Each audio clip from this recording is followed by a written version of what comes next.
welcome to the Prince Magnum channel, where hot rodding and romance do coexist. I'm your host, Prince Magnum, and this is a very simple but yet fun episode of Do-It-Yourself Budget Hot Rodding. Lately, it's been very difficult to do any work to Project Spirit or Project Lena. What little bit we can do, we have to do inside. It has been so cold where we live here in Bonne Terre, Missouri, that it's just been difficult to do any work at all. Some of it's just going to have to be done in shops. I wish I had a garage. It'd make things so much simpler, but I'm just not set where I can do that. I have to do all my work out in the weather. So because of this, I haven't been able to do much of anything. So the weather was kind of decent enough where I could get out there and adjust the linkage on Spirit's transmission. For those who are not in the know, Project Spirit's 3-speed manual, all of the linkage that does the shifting from the shifter to the transmission is all external. That's why, those of you who, run your YouTube channels and you say, well, don't rest your hand on the shifter, it'll mess up that fork on the inside. Well, I don't have that issue because Spirit's shifter is on the outside of her transmission. However, every once in a while, a couple of bolts get a little loose. You have to get under there and adjust it, or otherwise she won't grab her gears like she's supposed to. No big deal, just one of them things. So figured it was a good day to do it, got it adjusted, and figure I'd go out and, see how the old girl does. This video's not going to be as exciting as some of the videos you'll see on YouTube, but it's still fun because I'm not only doing this with a 43-year-old car, it's right after I made a few adjustments and went out to, see how the adjustments worked out. So, in that regard, it's kind of a throwback to the old days. Go out, do a little bit of work to your car, see how it does, and then you go have a little bit of fun with it. So, sit back, relax, and I hope you all enjoy this video as much as I did making it.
hope you all enjoyed just this nice little ride along.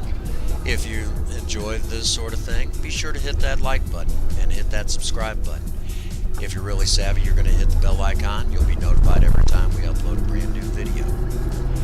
As always, get out there and work on a project. I don't care what it is, just do something with yourself. If you have a sweetheart, sweep them off their feet and do something special for them today. And as always, for all of you out there, if no one out there has told you that they love you, Prince Magnum does. God bless you and have a happy